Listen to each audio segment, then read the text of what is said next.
did it. Is the thingy doing? Yep. Huzzah! Success. I mean, how often do I get to say huzzah? You know? It's a great way to start this episode of the Roundtable. I don't even know what Roundtable number this is, and frankly, it doesn't really matter. It's another Roundtable. We've been doing so many of these over the last 3 years, and it dawned on me earlier today just how much my life has been enriched by them. Like, I really enjoy getting a chance to just sit down and listen to everybody else communicate whatever the hell this conversation means to them. You know, it was great today because we had a meeting with some local business owners who we had never met, but they saw us on social media, and we loved their tater tots. And we went in and we chatted with them. And there was no in-depth conversation about like God and awareness and we're all one and blah. There was none of that. But there was a lot of genuine appreciation for the recognition of authenticity as something that's important in our life. Like just that a lot of what we do is to promote authenticity. People resonate like that with that like a motherfucker. And why? Because it's something that we're all looking for, just to be ourselves, right? And so I thought that was great. It was really interesting just to realize how much this has evolved for me, because as much as it is still there are no others, and we're all one, and the concept of you is not you, and so on and so forth. That's really just a conversation about being yourself. You know, it's exciting to see it growing that way. Yeah, very excited. Great to see everyone here. And yes, that meeting was a lot of fun. It's really like with everything, especially in the last couple of days, just hit me more and more how much it's really not about learning something specific. It's like everything's about the action and doing things and like being able to speak from that. So it's not even something that you're concerned about necessarily. Like during that business meeting today, like there were a few times where even though we went in without an agenda or a plan, we were like, let's go chat with them. They want to chat. There's maybe ways that we can work together. Like I had a few times where I kind of felt myself almost sinking back a little, and I'm like, wait a second, we're already doing the thing. Like we're already hanging with these people, chatting, like it's already going on. It's like I don't have to make it into something, make it more. It's like it's already going on. Like it was already a success when we sat down and we're like, hey, we're here to chat, and not needing to live up to so much of a bar. I think sometimes I'll look for that when we do go into meetings, like without an agenda, without like, we're going to talk about this and have some sort of structure. And it's like, it's way more fun. It was one of the most fun, like technically, I guess it was a business meeting, but it seemed like just a time hanging, chatting with friends. So yeah, just taking the actions and doing more of just that without thinking so much about how it's going. Mhm. Yeah, it was incredible to be there. And I definitely had waves where I was like, oh no, I should be saying something different, or I felt an insecurity about not saying something, or not being able to contribute, or not really knowing where the conversation was supposed to go. And feeling that, and then also feeling just as much the potential that it could go in the direction that I think it should, and in any other direction, and that would be okay. That it was just okay to be there, to chat to say something when I did, to feel like I was contributing, and to feel like I was listening to other contributions, you know. And so it felt really good. It just felt very full. It was refreshing, and I'm really glad that we went, and I'm so glad that they were receptive to it, and I'm very excited to see where our conversations go with them, and you know, and everywhere else that we happen to connect with someone. So it feels pretty cool. Hosting karaoke. Oh, Yeah. We'll get more into that later on. We'll talk more about the possibility of Dualistic Unity hosted karaoke outside of DU retreats. That said, it's a roundtable. So for everybody who's not watching, you should know that we have guests. We have 3 guests with us today. We have Jazz, Levi, and Marie, which is fucking exciting. This is going to be a fun conversation. I'm going to pass it over to Jazz and just see where this goes. Jazz, what the fuck's up? Hello, everyone. Nice to be back on a roundtable. It's been quite a while, it feels like, since I've been on a roundtable, so this is nice. I'm glad people could make it as well. I have been just having the most intense day, it feels like, oh my lord. Like, mind has been going insane and just like, I don't know, putting that aside and doing whatever I actually want to do, and sometimes like being so traumatized by whatever it's like how heavy it feels that okay, maybe I'll take a nap now. Maybe that's what's appropriate at this point. But I don't know, since the conversation we had on Sunday, it feels like it's I don't know that I don't know, I'll just give a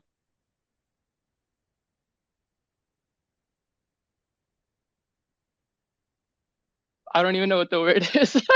Summary? A summary? Synopsis? Yes. Summary, just Footnotes. a repeat or my Playback? perception. Yes. Flashback. There we go. Right, a snapshot, a snippet. Absolutely. So I was talking about a conversation that I was having with a friend the day before on Sunday's Patreon call, and about how the conversation started really heavy and it ended really light. And there were parts of me that wanted to attach to some way or somehow that it happened. You know, there's some story to create around how it went from being heavy to being light. And ultimately, it felt like, in my experience, that it was just what was happening. Like, it didn't feel like I was trying to make it light. It was just, it was heavy, and I was fine with it being heavy. Oftentimes, things are heavy, especially with my parents. And I have never taken it as a personal response, or I have actually absolutely taken it as a personal responsibility to fix that heaviness. So I definitely get what it feels like to try to make things light, try to make things happy, try to make things okay. And then there are times when I'm just, I don't know, there with my friend and things are intense. And you know what? Like, this is intense. Like, okay, let's just be intense. And someone will bring up some conversation about, let's say that the conversation is not about authenticity. Let's say the conversation is about, I have a problem, let's fix this. And sometimes the conversation just goes in that direction. And so that's the direction it took in that instance. And so it played out, and that was that. But it felt to me that the conversation that we had on Sunday, it felt to me like it was me, like what was being perceived was that I was trying to fix something, or I was trying to, I don't know, make something better, make myself feel like something special. Like, I am the one that's doing this to you, that I am the one that is like, because of me, this is happening. And I'm not sure that that's the case, but what I do feel like is that hanging out with you guys, hanging out at retreats has allowed me to see another way to live. And it has allowed me, and it's all been work that I did. Like, if I didn't do that work, then it wouldn't have happened. But at the same time, I do feel like if I didn't run across you guys, then this would have taken me longer. That's what it feels to me like, that I probably would have gone through some surgeries, maybe if I had the opportunity to do it. It's entirely possible that the realization would have taken me long enough until post-surgery even. And I guess that's just where I wanted to start this conversation, because I don't know that that's what was happening, but it seems to me like there was something that was trying to be gotten out of that conversation. Like, a role was being played, because I have spent 25 years paying attention. And so let me tell you where something might be happening here. I just, all I can say is thank you, first of all, for making us useful. But the other thing is, I look back at my life, and while there are a few key people that I could say had an impact on my journey, everyone helped me get to where I am. Right, exactly when I got there. And so it was inevitable. It wasn't us. It was very much just a matter of time based on the shit that you were doing in yourself. You know, like if you weren't doing it already, this conversation would have blown you right by. Right? You wouldn't have even heard it. Right. And it wouldn't have caught your attention because you weren't willing to process any of the things that we were chatting about. And that's really it. And so yeah, it's a pleasure to be part of your journey. Right. And I feel the same way about mine. I'll tell you that right now. Like I look at my journey, I go, man, I could have made this so much worse. You know, like I could have made it way harder before I finally got my head out of my ass. You know, and I'm really glad that I didn't have the exact same thought. And I'm grateful in the same way to everybody who played their part in that. But again, there's that perspective of division, you know, like maybe we're all growing together. I mean, that's what this is. That's what I'm getting out of this. You know, I've learned a lot since I met you. You know, so we're all getting something. It's fun to be a part of because I've felt the same exact way. Like there is no way I would be where, you know, whatever that means, where I'm at if I hadn't come across the opportunity to have the conversation. But like everyone here, anyone who's ever come across dualistic unity, like they're thinking about things in their own life anyway. And so it makes me wonder with the seamlessness of things growing and expanding, like everyone who's ever gotten involved in dualistic unity or like interacted with it or like, you know, this community, whatever all of that means, like has had such a massive impact in it. Because it's like, it really isn't something separate from our experiences. Like it's not a thing to look, like obviously not a thing to look to or follow, but it's like it's an expression and embodiment of like all of us going through our things. And so the way that dualistic unity is now versus at the beginning is like directly reflective of everyone who's ever gotten involved and come across it, which is really cool to like be a part of that. And it's like, what's it going to be today? What's this roundtable going to be today? Well, it's like whatever we're bringing to the table. And right now it's this. And this is not what I think, because what I think is not happening. It's what I'm thinking is an opinion. What I'm thinking is a hypothetical, but it's not here. And so no matter what I think, no matter how it makes me feel, no matter how old or new that thought is, it's just not what's happening.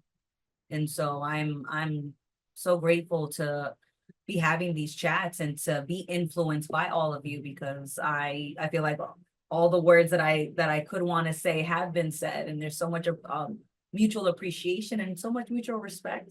Like we are fucking putting in the reps and talking about it and being honest about the feeling our needs buckle, feeling good about certain reps, feeling like you can't do another rep, feeling like you judged yourself, feeling like you were so obsessed with how much weight you had on the rep. Like it's really beautiful to be able to look at the experience from so many different perspectives without putting one perspective above another.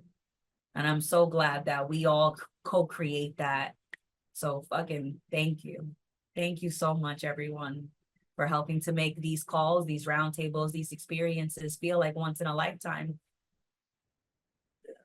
And I wanted to mention, because I find this really interesting, because again, like Jazz, you went through your own process of just dealing with things and processing things and all that. And most of that was when you got out of the way and stopped trying to fix it. Right. In the same way that the conversation you were just there for. And it's almost like it's like putting attention into like a ball of Christmas lights, but they're all tangled and shit. And you just put your attention into it and you kind of loosen it up just by virtue of being there and playing with it. So you start to change how it's working. And it's just a process. And I think that's it. You're there with somebody and you just lend your intelligence to it. You know, and things can work out so long as there's nobody who's trying to like derail it for their own purpose. I mean, that's when it doesn't work, is when both people are trying to get something for themselves rather than to just be there with each other. And so I think it's incredible because there is an intelligence behind all of it. And it's really just a matter of accepting that you're already it, you know, and allowing it to do whatever it's doing, whether you think it makes sense or not. Like half the time with people, I'm not doing anything, and they're like, "Oh God, Ray, thank you so much," and I'm just like, you know, cheers, off you go, like that whole thing. And one more thing I'll add to this is that you were expressing that, you know, I'm glad that I came around to seeing some of this before I went further down a path where I was just trying to find myself rather than just being myself, right? There are people who are still going through that, you know, people who have gone farther down that path in a lot of ways. I ran into one last night, right? Trans male, and for all the world, just tense as tense could be, you know, regardless of being, you know, on the surface, everything they're trying to be, still not solving the problem, right? Which is the tension and the inability to be yourself, the not feeling like you're accepted or that you fit in, or not feeling like you're just enough, like you're enough. And so, yeah, I'm grateful. You know, I'm grateful that this is something that we're all getting, because man, I was going down that path too. It was different for me. We all have our different expressions of fucking trying to find ourselves and the shit that twists us up, right? But that's why we come back with that. We come back and went, check that path out, but don't go too far. You know, like there's some shit down there, but there's some shit down there. You know, that's pretty much it. But that's how we inform each other. That's how we all grow. It's exciting. Levi. Hey everyone. Good to see you. Hi, buddy. Yeah, likewise. Good to see you all. Yeah, no, I resonate a lot with with I actually thought about earlier today, like kind of what do you kind of means to me, or like it's a bit difficult to answer that question, but I came up towards kind of the same realizations that you were talking about, Jazz, like how I feel like it's been an acceleration of whatever this is, you know. But then again, it's a part of what's happening, you know. That's what led to this moment. So yeah, but it's like I feel if I'm gonna say something, it's like I just feel like it's a space to, you know, go out of your comfort zone. I feel that's kind of and like try to be yourself. I feel maybe that's like the biggest thing it's done. It's like it's just allowing me to kind of be like experience what it means to just be and be myself, whatever that means in that moment, right? So I think that's and from there it's like anything, you can do anything. Like it's I mean, yeah, it's been a hell of a journey for sure. Even though we don't like that word so much, it's just fucking hell. And yeah, yeah. And I just lately I've been like past couple of months maybe, it's just everything has been like so effortless and easy. Like I don't want to like sit there and brag or anything, but that's just how it feels. And everything is just kind of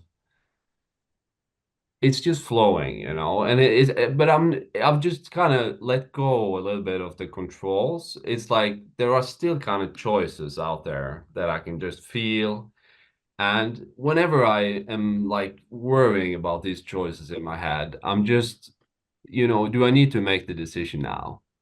And then most often the answer is no. And then I just keep going. And then I get more information down the line and more information. And then it's no longer a choice. It's like, I know what I will do, of course, because it just dissipates the choice, because you just come to a point where, of course, that's not what you're going to do, or that's what you're going to do, or whatever, you know. So it's pretty incredible. So but it's been like I've kind of been like a little bit afraid as well. I'm like, okay, I'm just getting a little taste of this and then it's going to be taken away, and you know, all these idiotic thoughts that are going on up in the head. But then again, that's also just thoughts. It's nothing. It's just keep going, you know.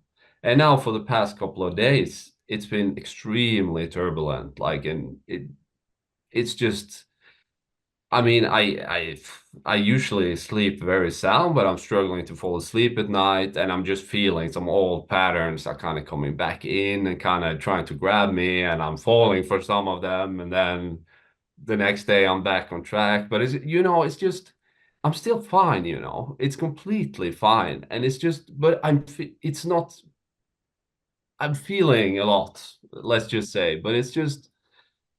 Oh, I just keep going, and just before this call or before starting to talk now, like, it's like feeling nervous and all that stuff. But it's like all these things, as long as it's not important, it's like I'm like, it doesn't matter if I'm like shaking a little bit or whatever, because it's just, it's not, it's like, oh, it just doesn't matter, It's just, you can just feel it and then see what happens. And yeah, I don't know. It's just incredible to be a part of whatever this journey is. So yeah. Fucking awesome, man. I just wanted to weigh in quickly and just say, like, I find it funny because we've been talking about this a lot lately about how you go through old feelings, old responses to life, and you're like, why do I feel afraid? Oh, right, because I've been afraid every other time,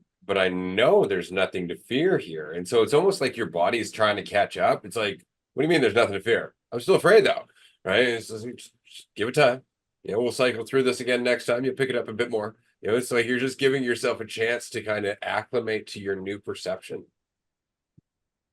Yeah, it's like a holographic monster almost. Like every time that fear pops up, it looks scary as fuck, and then you realize, oh, I can walk through that. It's not, there is another side to that. That doesn't mean that like the feelings and stuff go away right there as you're in it. But they But get like bigger. at least you're there too. They get bigger because you're not running from it, right? Like if you're like, oh, I don't need to run from this, all of a sudden you actually feel it out the whole way through. Yeah.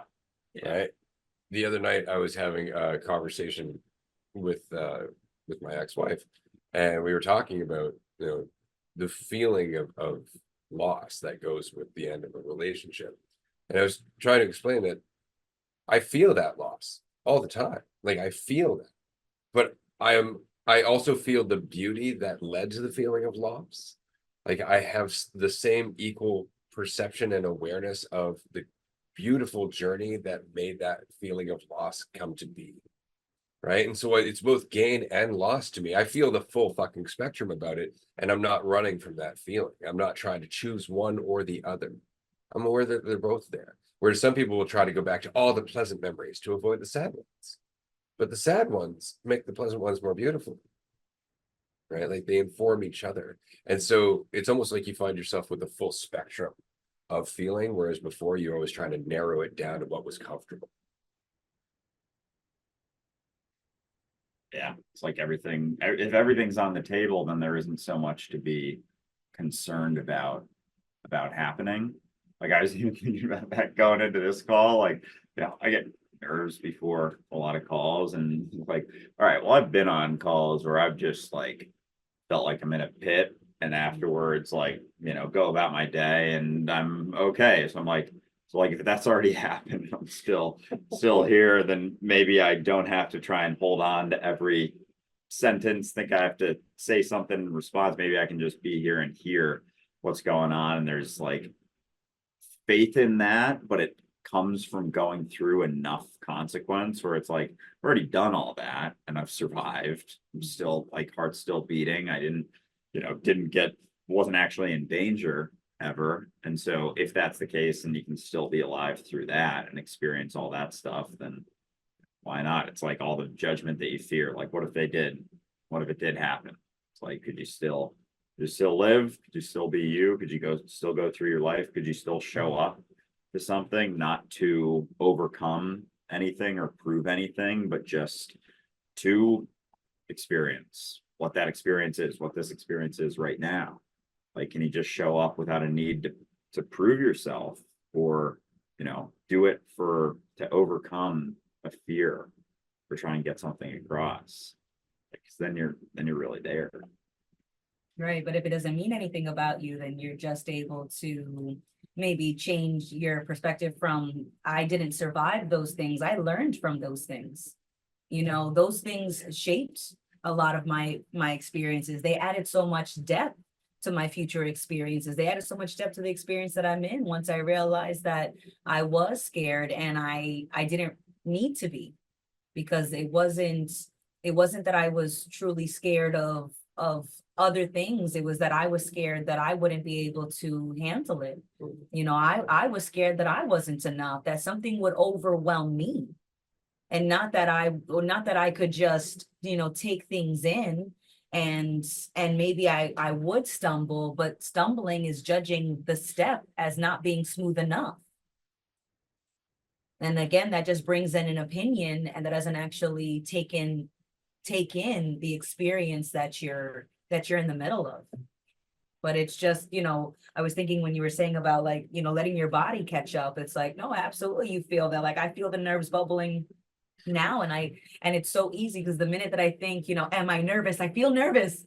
And it's just in, like, asking the question that I've made this possibility more real, because I'm like, am I nervous? Oh my God, I'm feeling nervous. Shit, we were nervous. How long has this been the case? How does a nervous person act? Yeah, all right. I took out my phone. Shit, is that what nervous people do? The evidence is there. Oh my goodness. And it's just this fucking, it's just a possibility, right? It is a direction. It is a way that the experience could be felt, but it's not the only one.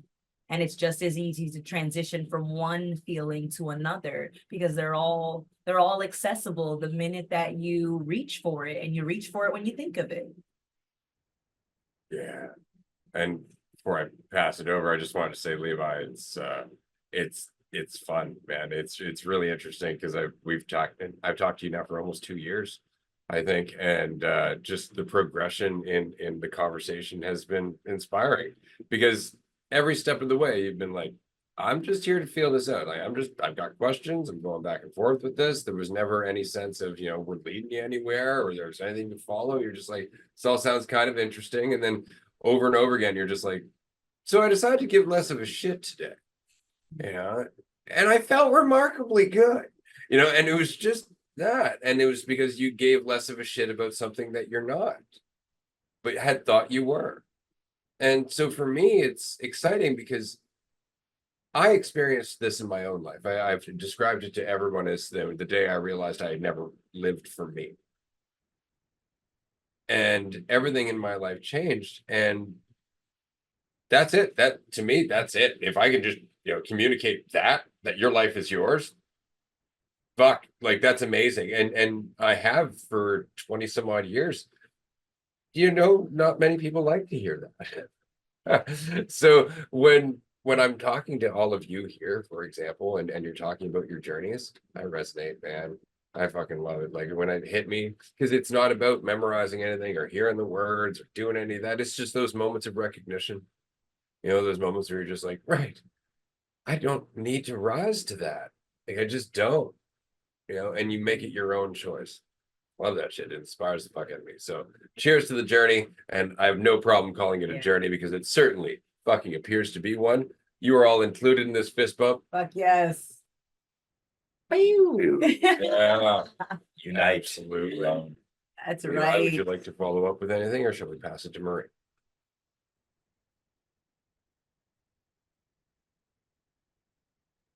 Oh, sorry. I was supposed to just quickly say pass it on, and then I clicked the wrong button and something came all over here. Yeah, anyway, it's I appreciate hearing it, so it's all good. Likewise. Marie, how's it going? Oh man, it is going, and it is. I'm so happy to be here right now and with all of you. My goodness, Levi, when you were talking, it felt like you're talking like right to my soul. Like, holy shit, I resonate so hard with everything that was said, and maybe it's the state of mind I'm in. I'm like, what did he say? I don't know, but I remember resonating so hard. Now, I know a lot that stuck out was like what we've been talking about too, of that feeling of like cycles coming up or things, situations that are happening, and maybe the fear is coming up, but it's not allowing it to like take over the choices or take over the perspective. It's just yeah, it's no longer like driving the situation. I don't know. I just I'm having one of those moments now as I'm speaking that I'm like, oh goodness, I've said this so many times. I know that I've like said these words. Um, but it's been feeling more and more. It's been feeling. Uh, and it's like it really is indescribable. It's such a like interesting experience to be like lately I feel like I've just been even weird to speak from my perspective because it's like it's not really. I just saw your yeah, exactly. I just saw your thing, Andrew, today of like you're not special, you're not unique, and I think that all the time. It's just like it's all there. With that recognition, though, through this experience, it feels interesting to just be aware of all of that and just show up and like watch as all the things pop up and watch as I not necessarily allowed to influence, or maybe I do and I don't judge that. And it's like all good regardless, because it's funny, like even things that maybe I would have seen as a mistake or something I could have like really harped on in the past of things that I did, even if it was just like something silly and like, oh gosh, that was weird, why did I do that? Less of that even matters more and more. Just like a lot of it, just like you were saying, of like I'm gonna give less of a shit today, and more. It's like less and less, and that like lightning feeling that comes with that is just you can't describe it. And I know that like I'm gonna continue on this journey. No, um,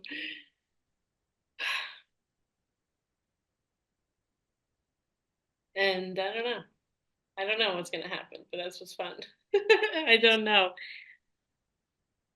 I love it. I also like remembering that, it's funny, it's kind of like the difference between, life is changing versus life is change. It's not that we're on a journey. We are the journey.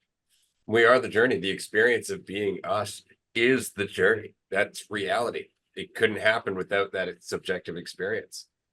So the specific path of you, regardless of what it is, that's your journey. And no one can walk it with you, even walking right beside you.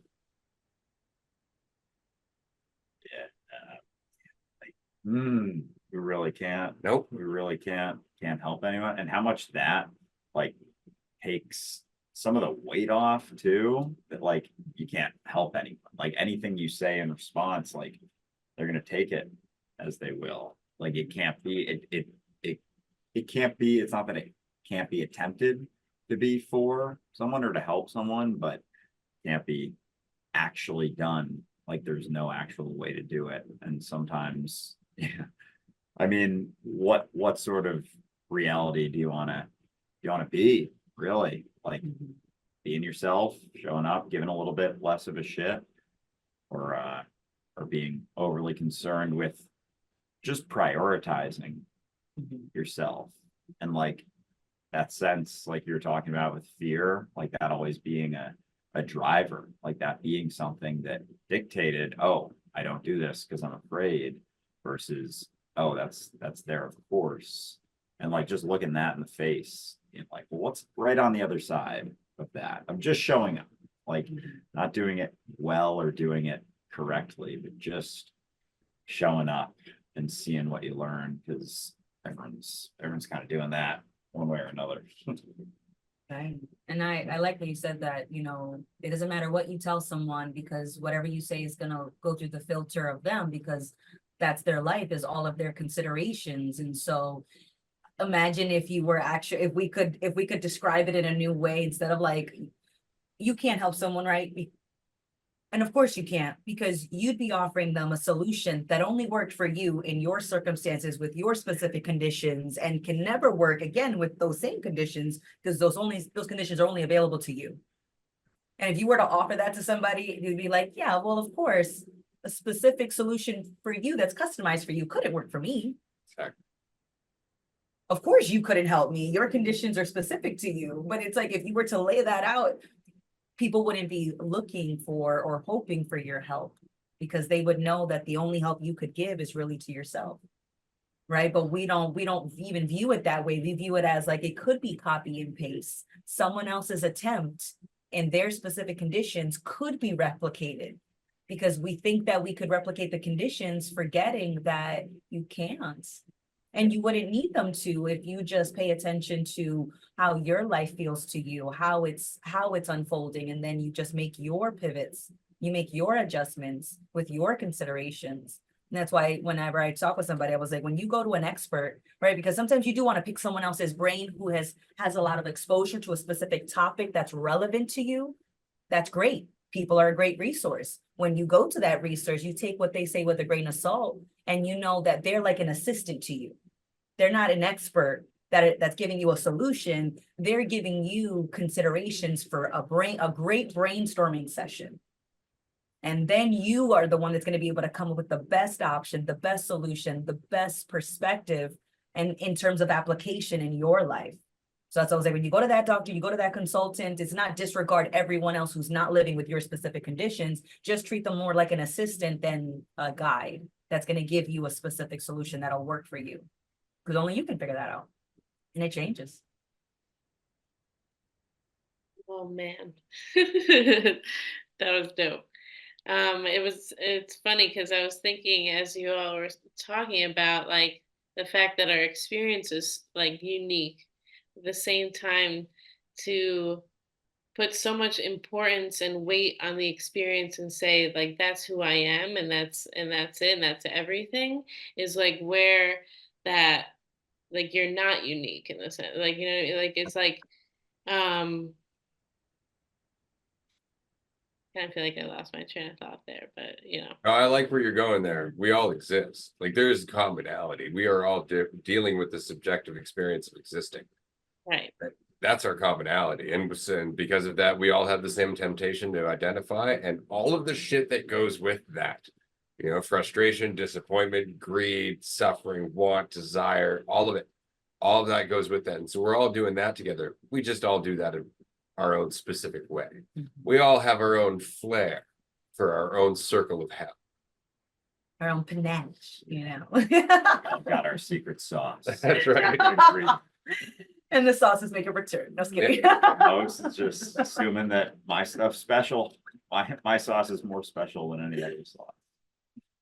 Nope. Same sauce. That's right. Like existence is universal, but the experience of existence is very specific. Like because we are all here, but it here feels differently to all of us. Yeah. It does feel different based on what you're identifying with, where your habits have been growing up. Especially, I feel like I've had a very hardcore tendency towards fear. And lately it's been feeling like a lot lighter. And part of me is like, should it be feeling this light? Like, maybe I gotta worry about something, I'm floating off the earth. Someone grab me. I'm feeling too good right now. Shit. I actually was feeling like I was lifting off of my bed today. I was like, what the hell is this? This is eerie. We've unlocked a superpower and I love it. Levitation, activate. Yeah, who knows? But yeah, I feel like while we are going through our separate experiences, it seems to me that there, like Marie and Ray were talking about, that there are like commonalities in terms of like fear, for example, and desire and attachment to your identity. And I mean, I didn't even know that you could live without identifying so much. So I don't know, it's just an interesting perspective that one can have, and it leads to an interesting kind of experience as well. So I guess I've just appreciated whenever I've seen that in my life. And I have also appreciated when I have not seen that. I've appreciated every single thing that I have seen in my life because all of it has informed my unique journey on this path. Now I'm just messing around. I love looking at it like your life experiences are the colors on your palette. You know, and throughout your life, you'll learn to use those colors in different ways to make a different picture, right? But it's really learning to use the colors. It's not bitching about what's on your palette. It's learning how to mix it with all the other colors. It's learning how to let the colors inform one another to make a different fucking painting, right? But so many of us are like, oh, I don't have the right colors. If I had better colors, I would have a better picture. It's like they mix, you know, like it really comes down to you using that ingenuity of paying attention, having the patience to just make some ugly paintings from time to time, you know, and then wipe it clean and start again because you got limitless colors, right? And that's why I like going into new experiences. You get new colors, right? You learn all kinds of new ways to paint every time you paint a new one. I'm enjoying this imagery. I was watching Inside Out 2 yesterday. Highly recommend. What a beautiful movie.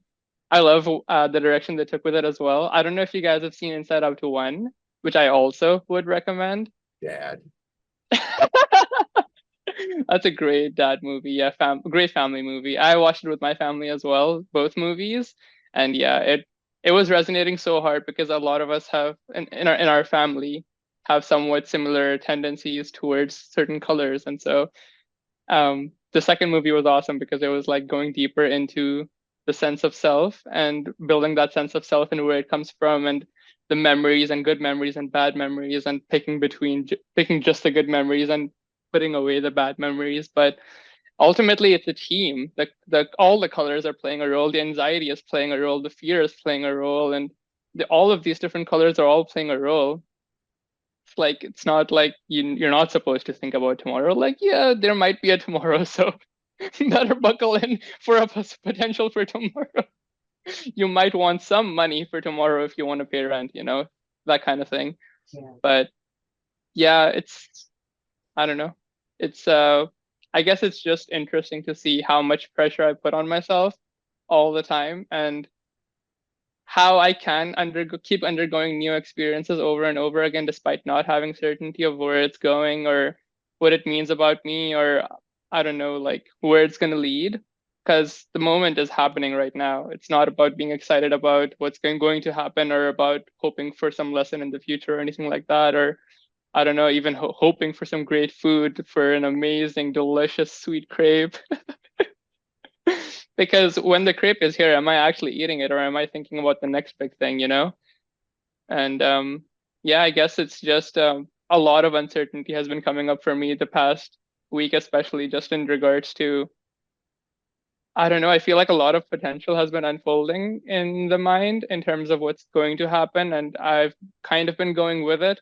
Well, I have been going with it, you know, it's just like I'm going with it and this is me this is me going through it. In action. Hell yeah. I'm glad I could make it. Yeah. Yeah, going through all those considerations and concerns and ups and downs. I'm just gonna be honest, I totally lost my train of thought. I'm like, I feel like I want to say something. There was something. Good stop. We have a hand up. We do. Yes. Marie. Yeah, we do. And she remembers why she put her hand up. And I love it. No, I think what's funny is that nobody knows what's happening and we're all just I'm kidding. It's just fun to put things out there and see where it goes. I've been playing a lot with like those type of circumstances, like what happens if I do this, right? And it feels like that's what kids do a lot. Like they're just playing with reality. What happens when I do this thing, you know, when I interact with this person and I do this stuff. And then it's like people then get to this place, and I actually had a conversation with a student today who feels the need to know everything. Like, oh, I know this. Yeah, I know that. I know that. I said, do you feel a need to know all, like, everything? He said, yeah. Well, this is a 5-year-old kid. And I'm like, why? And he was just like, because I want to know. Or I don't even know if he had a real response to it. It was just like, because that's what you do. You know things. And when you know things, then you're good. And when you don't, you're bad. You know what I mean? It's kind of like, and it's just funny to like come from a place where I don't know, but I'm going to show up.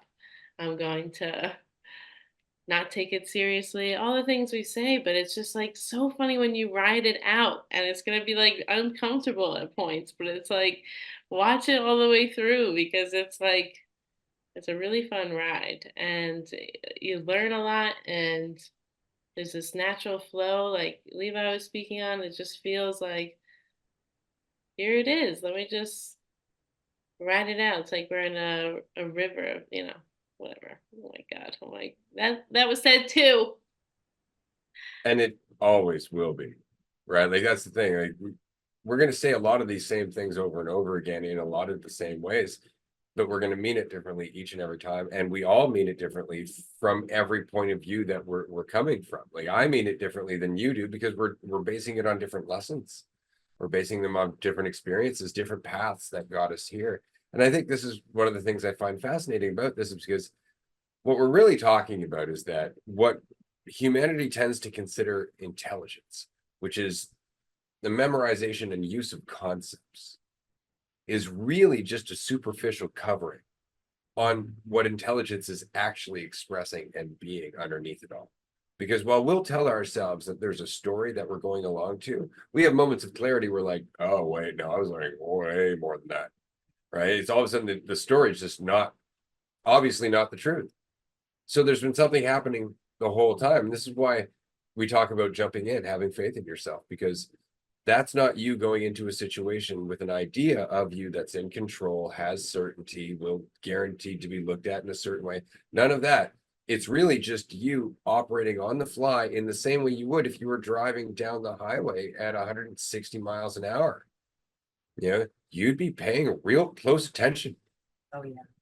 Right. And that's what we're talking about, is the fact that we've gotten so comfortable with the rate of change that goes with thinking in concepts that we learned in school, that we've actually slowed our potential as a species to be intelligent, because we keep getting in the way of it. Right. The intelligence itself has nothing to do with the ideas that we memorize. It has nothing to do with the concepts that we communicate, and everything to do with the embodiment of what we are, of allowing ourselves to just change continuously, as opposed to going, no, it's got to be this kind of change, because that is not intelligence. That's fear. You know, intelligence is allowing it to process through and then going, oh, wait, as Levi said, it's like, can I do anything about that? No, I'm just going to let it sit. Oh, shit, there's more information. And, oh, look at that, more information. Well, that's obvious. Now the choice is made itself. How much of that is just the natural operation of our intelligence, of our collective intelligence? There is no individual intelligence. We're all expressions of it. And we're just learning, I think, to recognize that. And it's always been distorted again by concepts, because you can't name what I'm talking about, because as soon as I even said collective intelligence, some asshole is listening to this going, oh, and it loves us. Meanwhile, it is quite literally the embodiment of what we all do individually. Right? It's like, if you want, quote unquote, God or the collective intelligence to love you, love yourself. Right? And then that expresses to everybody else. And that's how the ripple changes. But it's so very interesting, because we're just talking about being a part of the same awareness and just getting out of its way. I love the fact that it's a conversation of cells within a body. It's like, wow, I seem to be suffering a lot. You know, I don't like what's happening around me. It's like, you ever thought you're fighting yourself? Ah, fuck. You know, and then things just start to work out. It seems effortless. You know, and we see it all the time. Conversations, sports, fucking business decisions, art, all of that shit. You get out of the way, just flows. And yet we seem to think if we're not in total control, our brain's just going to shut down and we're going to become stupid. But that's just a concept, and concepts feel more like dead information versus like living intelligence, which kind of feels like it has that flow because it is alive. But our concepts are stagnant, and it feels like it is just dead information that's just there to be used as a distraction or maybe more of a hindrance, but we call it a tool and a resource. I just remembered, you know, how we were chatting about dead information, and central hubs of this dead information is called libraries, which I used to love and treasure and hold and put on a pedestal. And now I'm like, oh my God, it's just volumes and volumes of dead information that I used to fucking worship. Graveyard. Oh my God, a Great great, oh graveyard. my God, that's beautiful. Oh my God, that matches the despair I'm feeling. A graveyard of dead information that Makes I, the silence a bit more eerie. oh. You'll disturb the dead. They might wake up. Oh my God, you don't want to wake up the ancestors though. Oh my God, man, it's just, that's what it is. It's just dead information that gets put on a pedestal like it is like attentive to the moment when it's not living intelligence that's sensitive and adapting and pivoting. It's just a concept that's being shoved a round hole into a fucking square peg. You know, it's just not fitting. And yet here we are trying to use this dead information and saying that it's this great resource. It's the silver bullet. You just need the right concept. That's what it is. Get certified by how many concepts you Yeah, know. exactly. Are you a certified conceptor?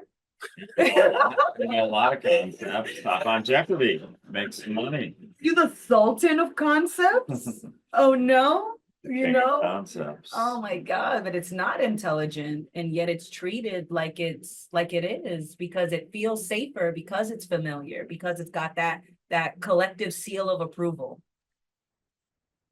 Everyone else is doing it. Yeah. There must be some truth in there somewhere. I just got to keep searching for it, like a needle in a haystack. You can just, yeah, the seeking, the searching, the looking for something outside of yourself, you know, some answer, some thing, some way to even express it. Once you feel like you know it's not about concepts, and it's like, how do I best say that so that someone else gets it and I can feel good about myself for feeling like I helped them get it? It's like, Jesus Christ, that's a You lot can of read this book, it most likely won't help.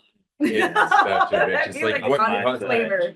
It's got to be a concept I can use to describe that no concepts are the truth. It's like, oh, for fuck's sakes. help someone understand that best, so it sticks with them forever, and they are now feeling more free and feel better about myself. Yeah. Do it. I was- And funny is you don't have to. You don't. I was just gonna say that I was just listening to George Carlin's like self-help that he does. Yeah, and like the fact that it's like self-help really isn't self-help. Like it's just help that you're getting from a book. Like self-help is you would be doing it yourself then.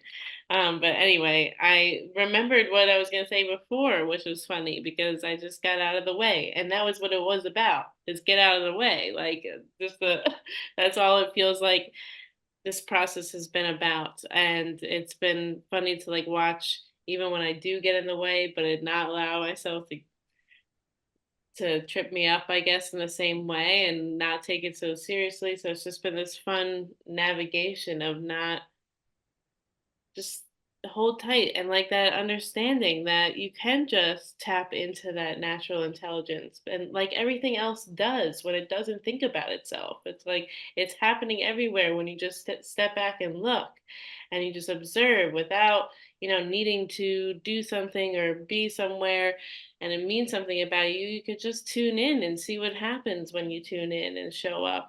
And so yeah, just been riding that wave, see where that goes. And it's uncertain and it's weird and it's uncomfortable and it's fun and it's freeing and it's joyful and it's all the things. A lot being learned as you go through it, like so much more than going in with a plan and some degree of knowing, even like knowing what the best way for something to go too, because like just that bar right there, it's like I really hope this goes really, really well. Thank you. Got the puzzle piece on TikTok Live. They need a puzzle piece to make sure you're still there if you're not clicking on anything after an hour. So now that that's done. Human verification complete. What's funny is that I was doing that oh so quietly, so nobody would know we were Yeah, doing it. And you're yeah. like, thank you for doing that. I'm like, damn it. I was there. I was enjoying it. No. I appreciate Stop being a the friend, Andrew, damn it. subtleness. I know. Damn it, too. keep your thank yous to It's yourself. just I though. wasn't nearly as stealthy as Yeah. I was, you know. It blew my cover. I was trying to do something nice. Working on it now. It's it. But I don't- see, what I like about this is the fact that that's exactly the point. That in itself, like everybody's just like laughing about all of it. There's not a single thing that's taken personally. There's not a single point where we're just like, damn it, I really did fuck up. Like none of that. Right. And it's because we never have to do that. We never actually have to feel that way about our lives or what we're doing. You know, it's something that you said earlier, and I don't remember how you worded it, but it was something along the lines of, you know, mistakes are just growth that we judge. And we're like, you know, I didn't like that, therefore it was a mistake. It's like, right, but you grew from it. Well, I didn't like it though. It's like, that's not the point.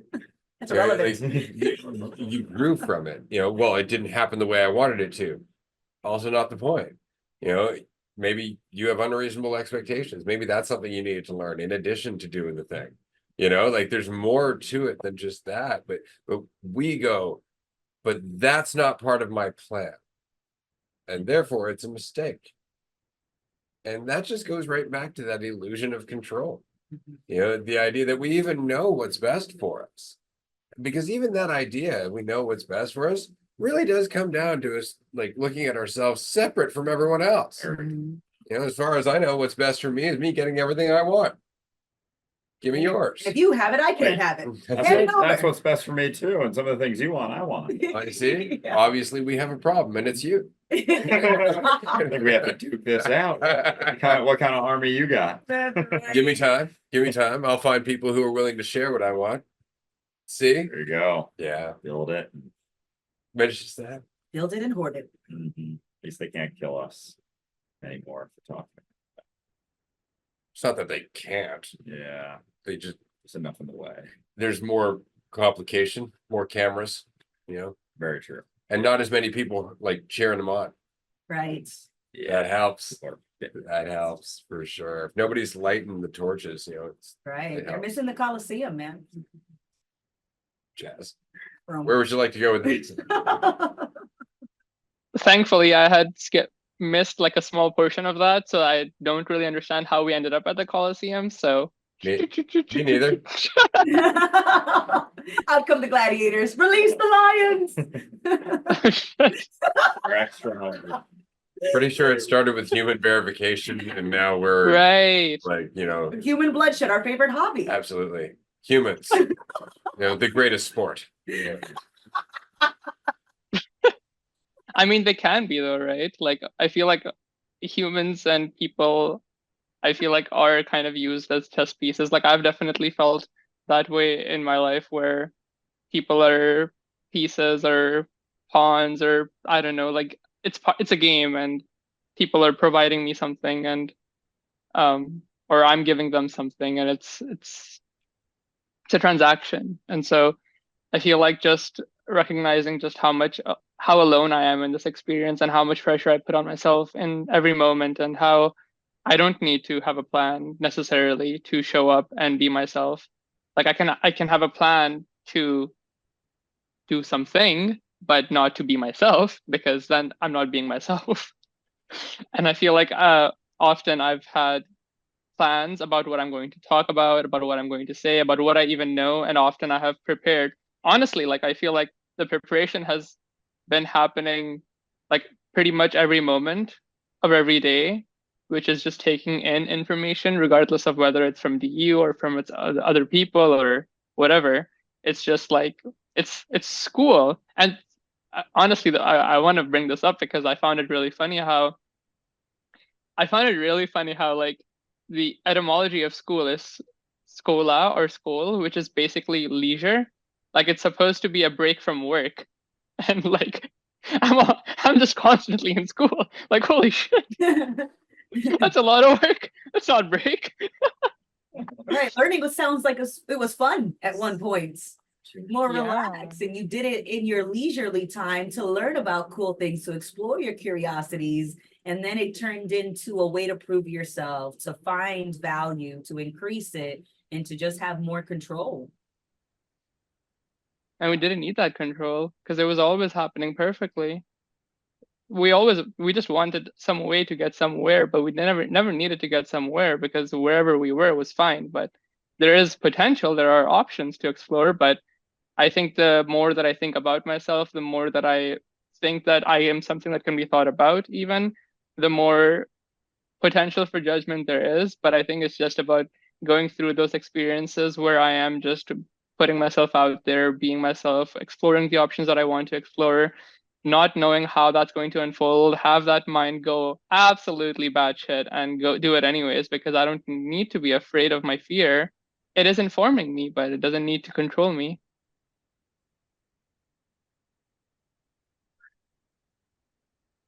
Yeah, doesn't have to be that wall. Doesn't have to stop it. Levi. Yeah, I feel that a lot. No, I've been having some kind of just job conversations, like because I kind of am in between jobs, as you say, and just having like conversations with different companies who kind of may or may not be interested in kind of yeah, having me on board. And I'm just going there. A lot of them are like people I know from before, I've worked with before, and just kind of and just I have to say, going into those conversations with zero expectations and like, no, I don't even know if I want it, it's such a different mindset than I had before. It was like, I need this, this is the perfect one, and you're just sitting there talking with them from that mindset. It's so stressful. And then you start to build upon your identity, right? I need to be this way. And I have to say, I've had so many like interesting conversations with these people that has nothing to do even with the job, just about kind of the journey I've been on since we last saw each other, and they have gone through similar shit.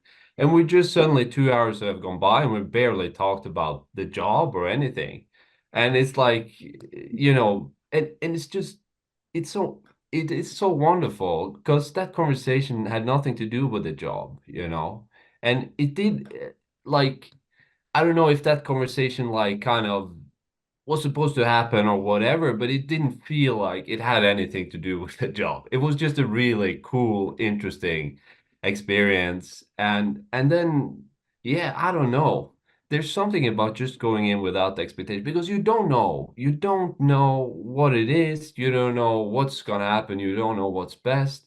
Don't know what's gonna happen in 2 months. It's just why not just be there and see what happens, And it's like if I was in any way afraid of kind of losing that connection or losing that job, that conversation would never, ever have happened. Nope. Because as soon as I have something to lose, I'm not myself. Because how can I be? I'm trying to be something. So yeah, it's it's pretty cool. It's it's just making every conversation so much lighter, more interesting. I'm learning a lot from it because I'm not so concerned about me, basically. So it's just, I don't know, there's something cool going on there. Doors. It really is. Like you're just going into situations, you're just like, I wonder what doors will pop up here. Because you're not looking for one door in particular, you can see the other doors. And I think that in itself has its own kind of magic. I think that's what we're witnessing in doing that. I know we've been doing that here locally. Like we'll just go, we do karaoke 4 nights a week, and people are like, that's your job? And it's like, it's part of it. And when you see us go out and about, man, it's remarkable how people just light the fuck up.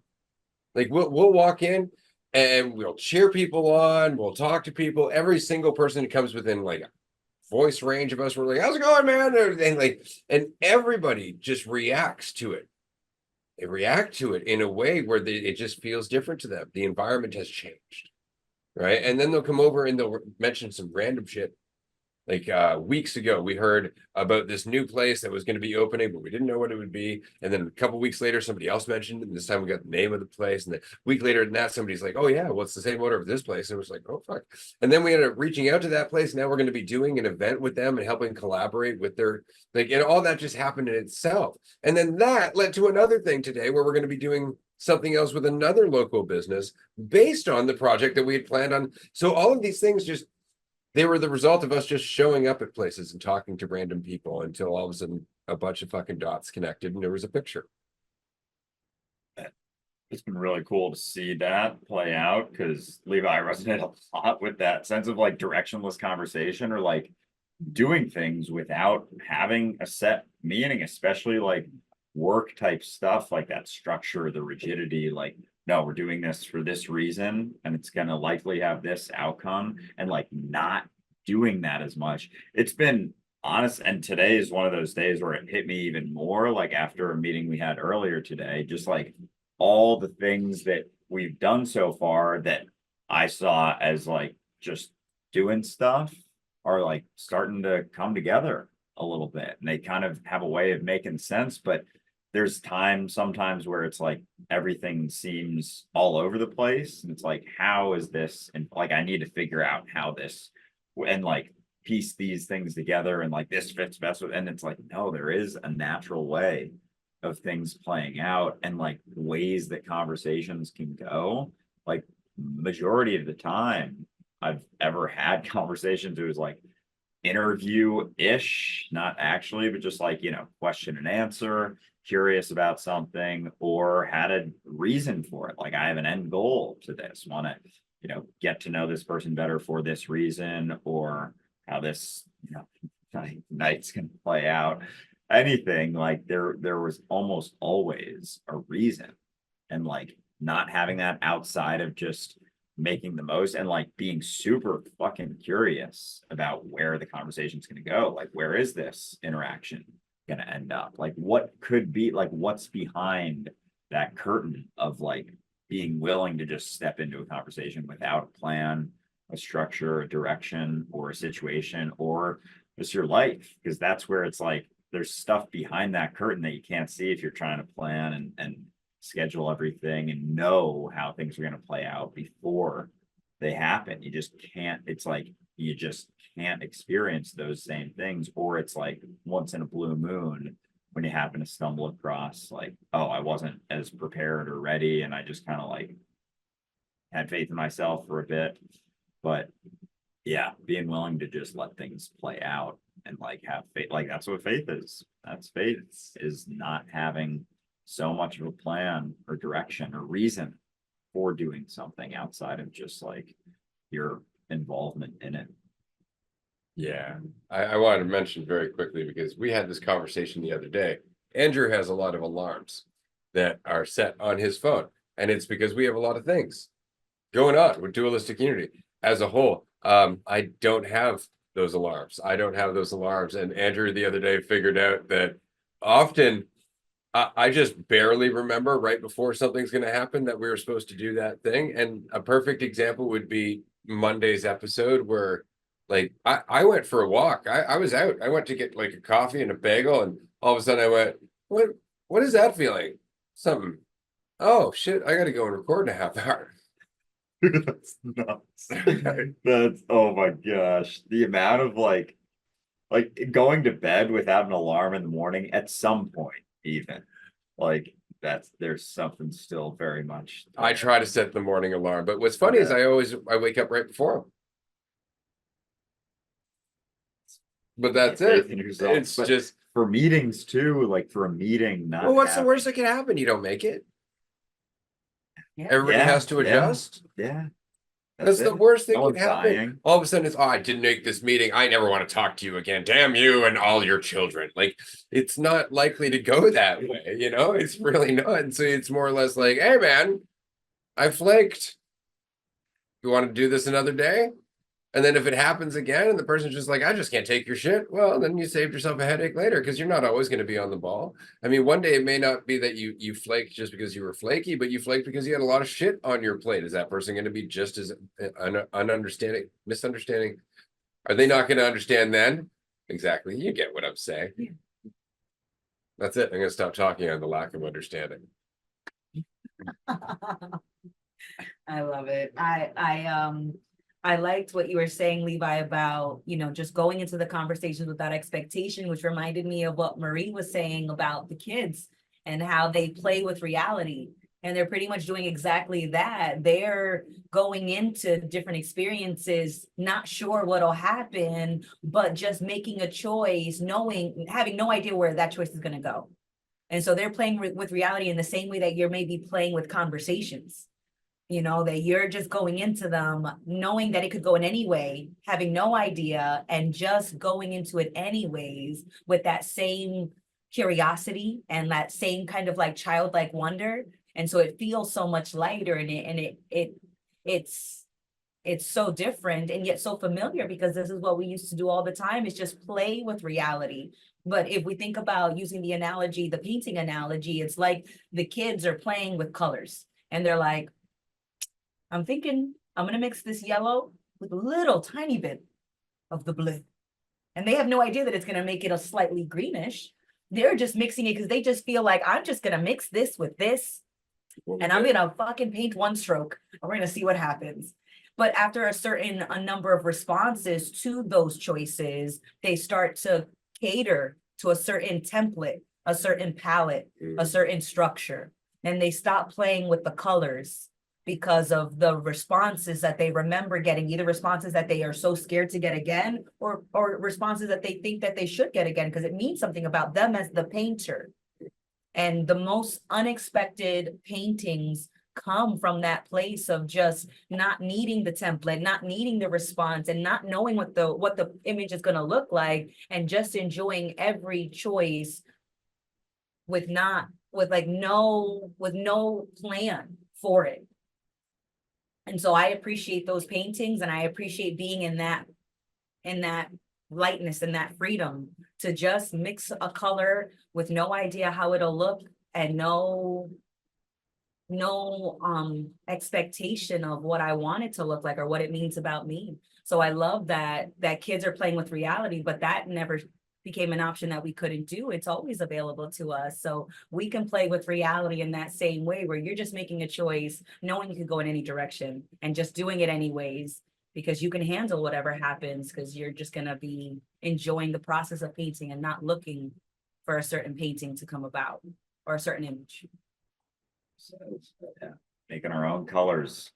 Like, oh, your color looks different than anyone else's. It's like, yeah, because I tried something new. Make something new together. It's like, obviously that's the case, but all ours are the same and we're all using this one. Those are not approved colors. Yeah, Not approved like colors. that is outside the realm of what is okay. Our 10 approved, certified colors. Judge unknown colors. Right? What are the judges supposed to do? Right? We need to create now ways to judge this and how this fits in. Oh, great. Now you added to the budget for the bureaucracy. Right. It said, fuck, man, that's an amazing color. That's incredible. I didn't even know you could mix that with that. I wonder if you could do this. And if you would expect it to inspire someone versus scare them. Mix in a little bit of water, whole new. All of a sudden you got watercolors and a whole new situation going on. Something you didn't even consider.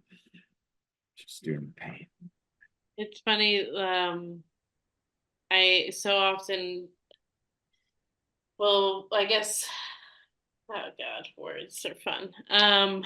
With working with kids, there's like so many opportunities for these things to come up, and it's fun to like navigate life alongside of these kids and people, instead of like, I know all the things and I'm passing my learning on to them. It's like, let's learn together. Let's cultivate a space to learn and also respect each other and, empathize and recognize how we could really flow together if we're just like working together. That's really nice. But it's funny, like too, that I don't know. It's just it's really cool that like life really could be, or like school, that mentality of learning, that leisurely learning, or learning just because we're curious and we want to do things because we can. It's so crazy how much that isn't what uh, is wanted most of the time, for people to explore and be curious and to question, and to, because it wouldn't perpetuate a lot of what needs to be, what wants to be perpetuated, to keep a lot of systems in place. And like we don't want too many people to question, which is why, like we were saying before, people would get killed for saying some of the things that is said here, because it wouldn't be allowed to talk about this. But it's been interesting to see, I guess, too, like um how to navigate with all these different, oh gosh, why is words, why are words being difficult today? I don't know, but it's um as I'm trying to find the words, what the words are is like not judging the process. So here I am judging my process of getting the words out about not judging the process. So that's what's fun about that. And I think sometimes maybe that just happened to make me laugh about it, because it's all silliness. I'm There's thinking it's specifically your process. right. There's so many things that I also, Jazz, I resonated with, like that I'll want to say when I raise my hand or have these expectations of what's gonna come out, and then none of those. It's like, yeah, but it seems like all these words, this is like how I am picturing it, like being funneled into, like all these words want to like fit into this funnel and come out, and like all these different ideas and thoughts that come to mind, but I'm like trying to force it through, and it's like, let it just process out. First of all, not all of it needs to go through. We can filter some of this shit out. But like flow with the process. So I'm trying to like jam it all through. And I don't know. Really getting out of the way is, it's just it's a really fun fucking thing to do. I go through it all the time. Like there's so many things that go through my head that later on I don't end up expressing. It's because there's only so much time. I can't jam every thought out of my mouth hole at once. Oh, but trying to hold it, like, oh man, the amount of times that, especially on, calls where it's like you're responding, or I can imagine having your hand up, like we don't have that situation, but it is kind of like filling space when, if there is space, and bringing something up in that sense of like following along for a reason. Like I'll go back and forth all the time between like, oh, that was something cool there, or that thought, and trying to hold on, and then being like 2 steps behind, and it's like, oh, come on, it's like, let go, bitch, let go. It's like, oh, but it's like, for what? Like, was someone's life, is my life's gonna improve if that's what's expressed, as opposed to whatever's there when the time is appropriate and the time is right. And sometimes when that time is appropriate and right, there's nothing to say, and that's on the table too, and that's fully on the table as much as everything else. And like, there's nothing that you have to expect from yourself at any point, like on a call like this, on a way you live your life, spend your day, way you wake up in the morning, first thing you do in the morning, like do some crazy shit, and then not judge yourself for it, and then move on, do that practice. Or you have a tough time sleeping in, sleep in, and like not judge yourself for it. There's something right there, more so than trying to stick to this rigidity all the time, like being perfect, keeping yourself in check, in line. It's like loosen that slack a bit.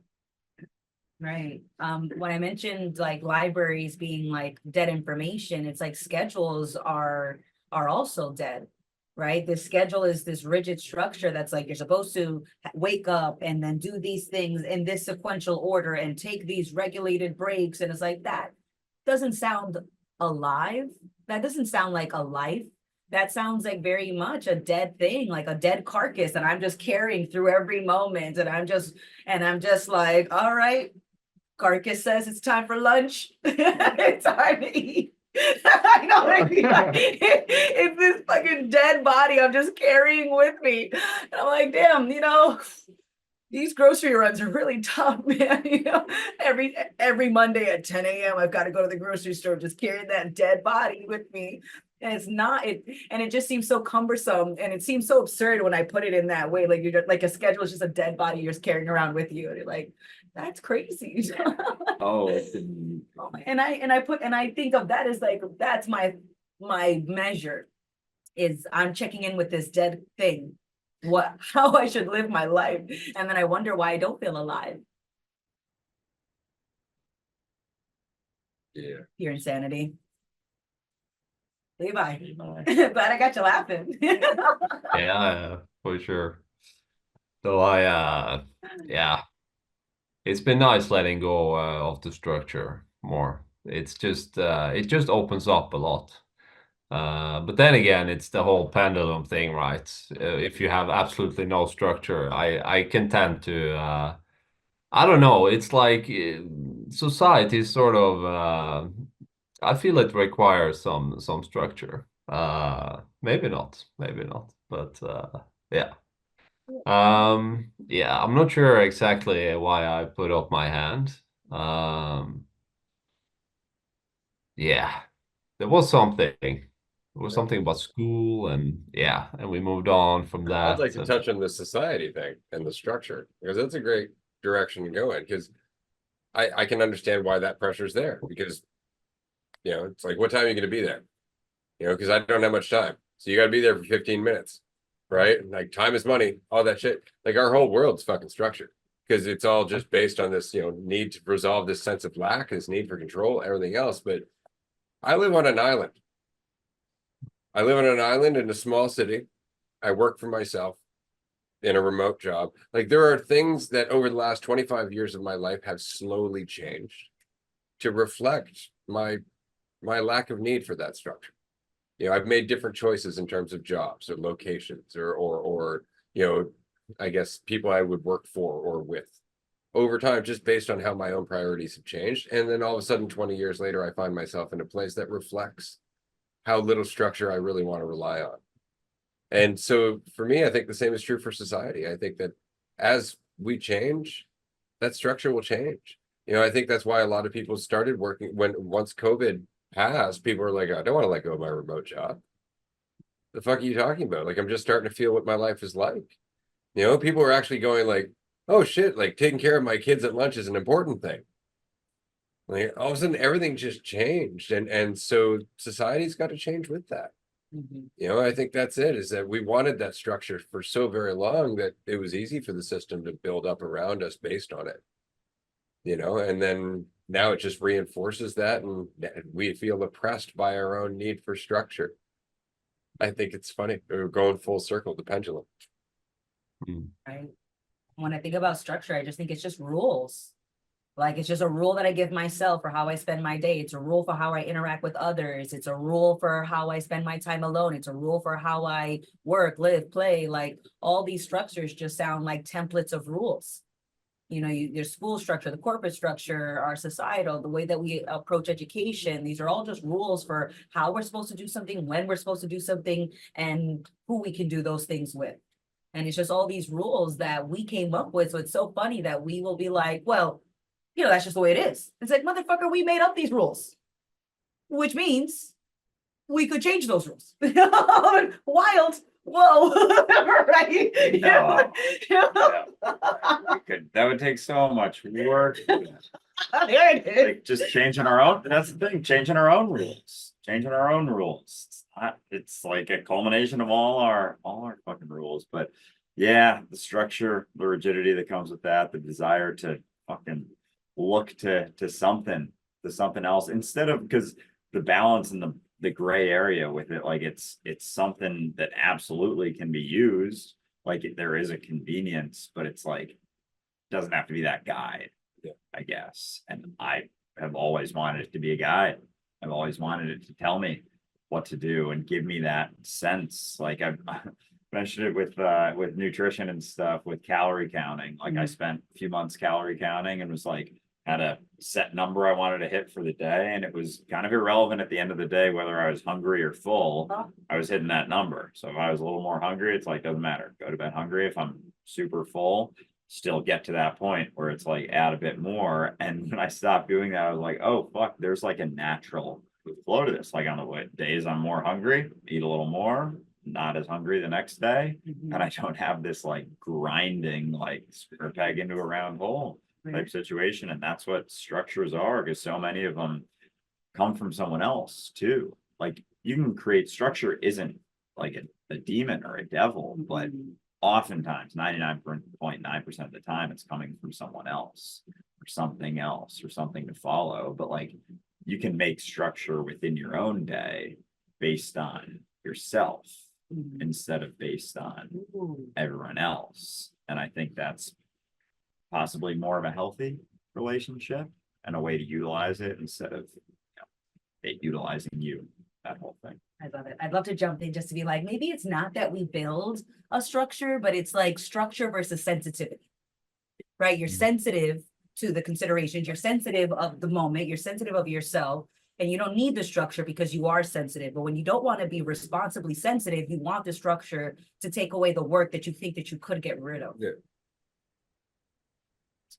Well, that's the thing, like the structure that we have, especially here in North America, right, is an old structure.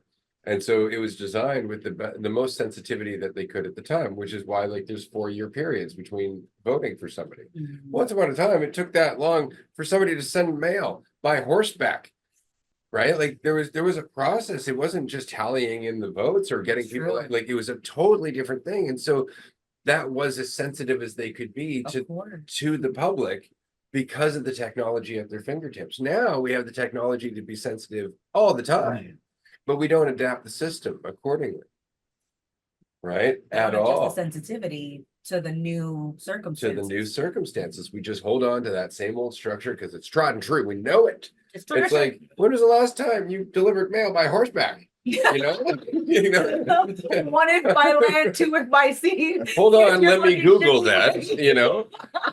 And that's it. And so we have the ability to be more sensitive to the changes that are happening in our society, in our world, by giving people the ability to communicate at faster intervals. It doesn't take us weeks to communicate. We can communicate in real time. What does that give us the ability to do? Communicate all of our different priorities, and to actually have a system or have a world with various different systems that reflect those different various priorities and the groups that embody them. Different senses.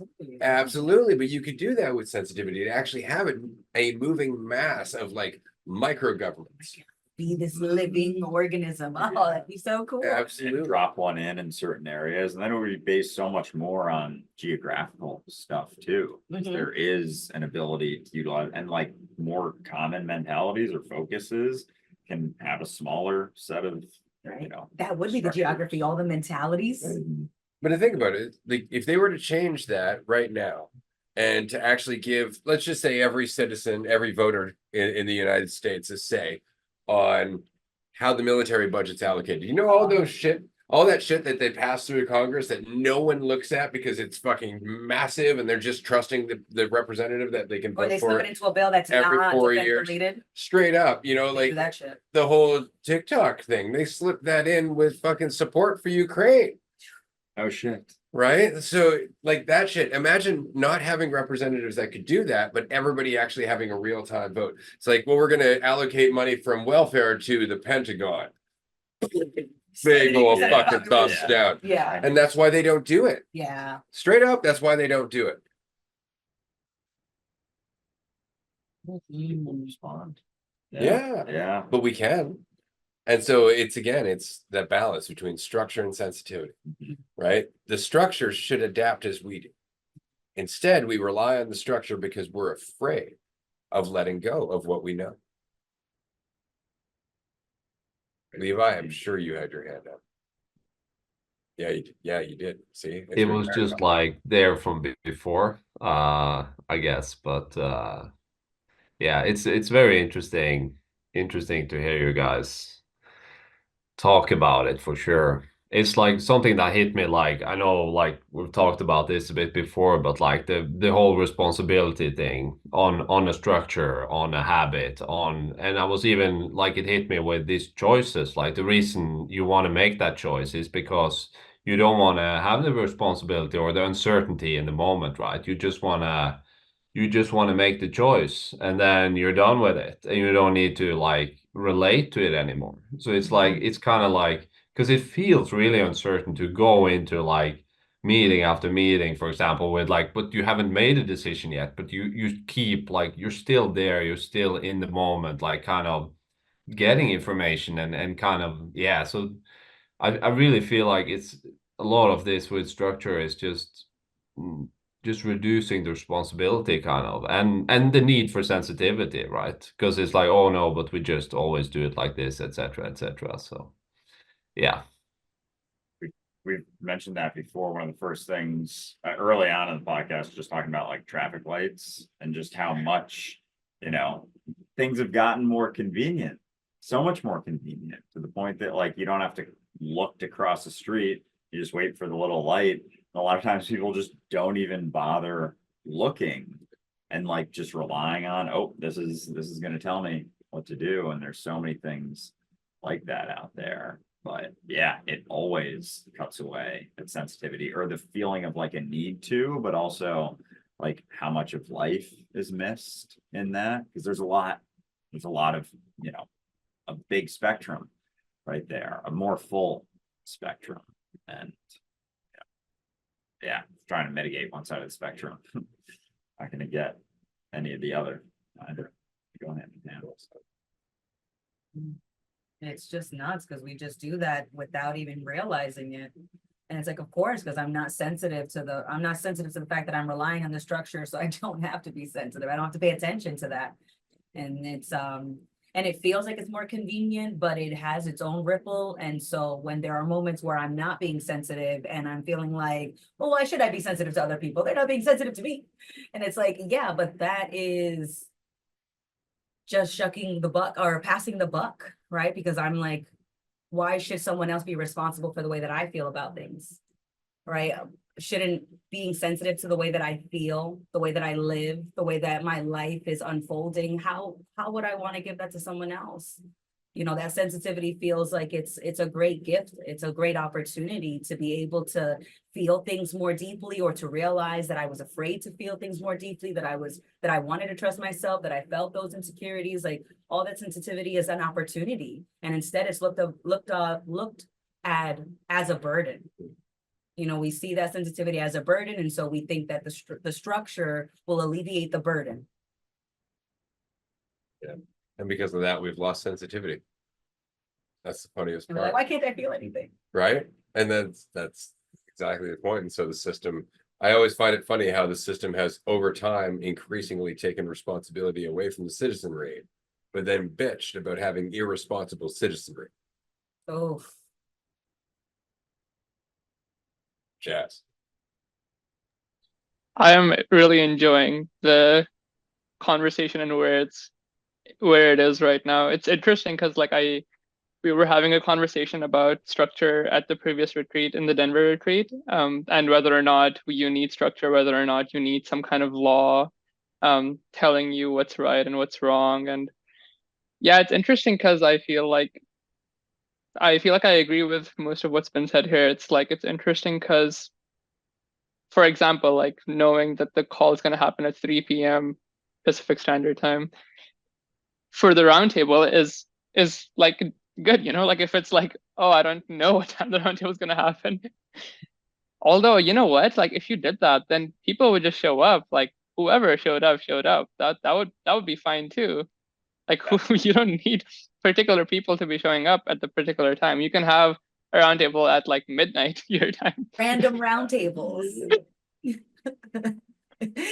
Off the cuff, man. And a new segment is for. Actually, no, You're thinking- that's not a bad idea. We I- could I do like like it a lot. actually like do like an extended live stream where from Hey, time to Jeff. time where we do like 3 hours and then we just throw the join link onto Patreon Right. Yeah. for tier 1 or up. Anybody want to jump in, they over that stream whenever they can just pop in. Mhm. I like that. Make it the random ones available to everyone, Yeah. all tiers, because our current roundtables are available to our tier 2 and tier 3 Patreon members. But the random ones being available to everyone, that sounds pretty cool.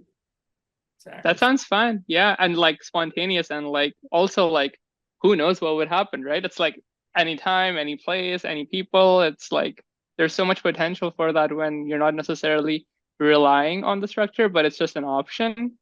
So yeah, it's interesting because like options are cool. It's nice to have options when you're not necessarily relying on it to escape responsibility.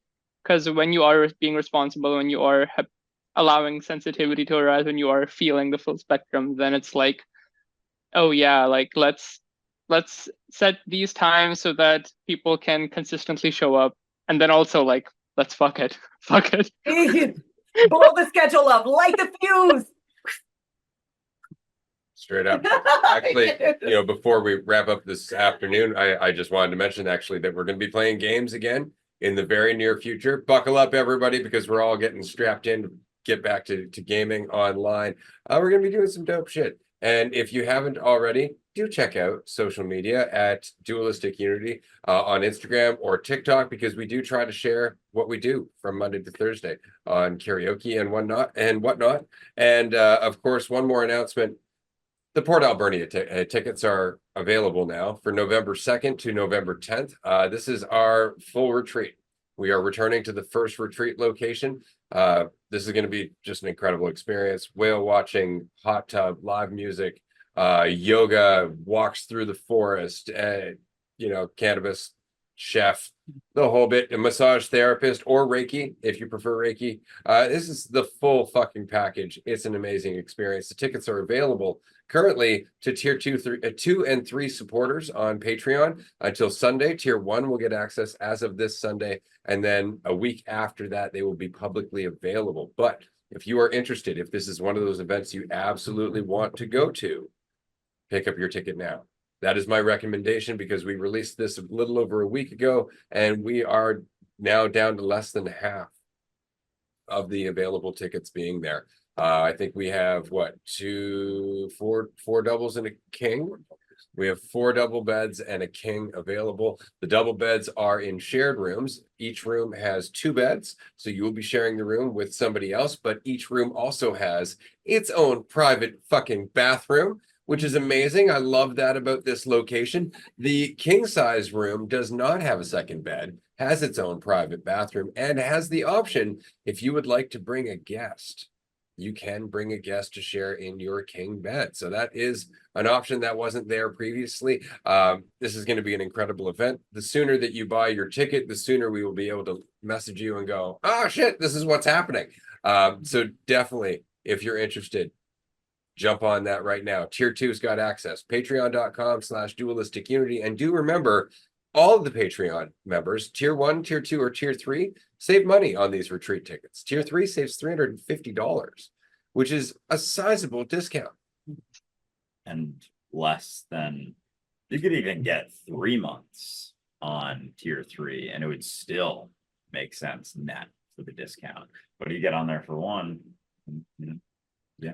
And if you stay on there for 3, you get a sick sick Right, sweater. there is that right Yeah. there too. But yeah, Port Alberni, making our way back there. There is not a more magical location, I don't think, in terms of the environment. The way the lodge is created too, it's like couldn't be better. Couldn't be better for a retreat. The big long dining table where everyone gets to eat together. The hallway up top, 2nd floor with all the bedrooms, like a bunk dorm type room, but like a really, really nice one back in college with your own bathroom, like not having to wait for a bathroom. The huge fire pit. Like the fact that not only and do its we own have a location. fireplace in the house and in the gazebo, there's a wood stove in the gazebo as well. There's a massive fire pit out on the massive estate grounds that this lodge is on. So we all get to sit around this fire ring and just have this massive, massive bonfire. We did this at the last 2 Port Alberni retreats. It was a huge success. It went really well. Actually, it was kind of funny because I remember the first retreat, we had a bunch of city people there, and we were all in the darkness, or rather they were in the darkness, and somebody thought they heard a grunt. And so all of a sudden I'm coming out of the lodge to the herd of people running at me from the darkness towards, and I'm like, what the fuck is happening? It was my first retreat. I was panicked. I'm like, oh my God, what is happening here? Right. Are they turning on me? Is this a mutiny? It was quite the experience, but it was so much fun. And don't worry, we've never seen a bear there. It's not that there aren't bears around, but they tend to stick to themselves, or they hang out by the river. That's one thing. It's a beautiful place, is what we're saying. Bald eagles, deer, bunnies. It's a fucking magical forest playground. Oh no, it is absolutely epic, and it does have access to the river. So you go down this beautiful wooden staircase to go right to the river's edge, which is fantastic. And then there's the jacuzzi, there's the sauna. So you're passing that on the way to the river, a beautiful, huge deck that you can just bask in the view at any time. And certainly felt like a dream to be there. And I look forward to going back and excited to hang out with whoever gets to join, but highly recommend Port Alberni. It does not disappoint.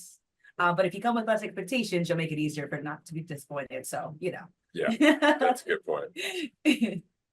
Oh, and just a note, if there are no other events happening this year. So outside of Port Alberni, the only other thing that's happening is that we are going camping in Tofino on Vancouver Island from August 19th to 23rd.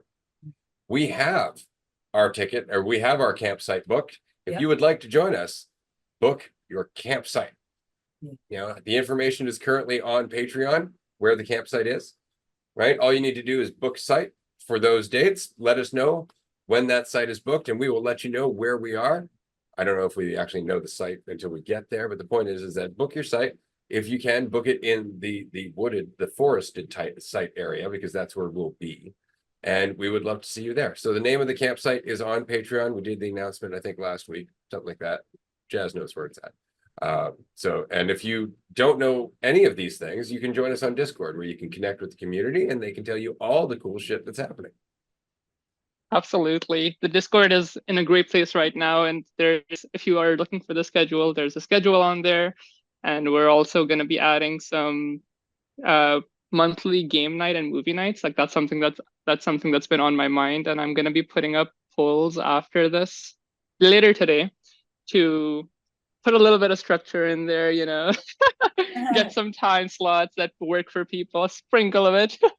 Considerations. Absolutely. Just work times that also work for me and might work for people as well. And so we will have that as well. And so I'm very much looking forward to that. And also the retreat, because I'm very pumped for Port Alberni. Like the Port Alberni space is pretty magical. Like the hikes are awesome. Like I live in BC, and so I see this on a routinely basis, and I still have my mind blown. I still had my mind blown at Port Alberni because of how dense and how luscious the forests were and how deep you can go in them. And I mean, honestly, it was like a never-ending walks that we had. And we could have kept going further if sunlight or our legs allowed for it. You turned back for food. Yeah. Absolutely. Yeah. There are considerations, damn it. But And do remember, everybody, that this is a full event. Like, this is a full retreat, which means that we pick you up at the Nanaimo airport, where we all get into a bus that will drive us through the Cathedral Grove old growth forest. And anybody who's a Star Trek fan, or sorry, Star Wars, I offended some nerds there. Anyway, and I feel that. Anyway, the point is that if you're a Star Wars fan and you enjoyed the scene where they were zipping through the forest on the moon of Endor with the Ewoks, that is this forest. So we're actually going to be going through that forest on a bus, stopping for a brief walk through it, and then moving on to the retreat location in Port Alberni. It's a gorgeous forest. You're going to just love this. So find the details, go through Patreon. We're going to wrap up for today. Thank you, Marie, Levi, Jazz. We really appreciate you being here, as always. And thank you, listener. for participating in it, and we look forward to you joining the next roundtable or one in the near future. Bye, everyone. Love you guys.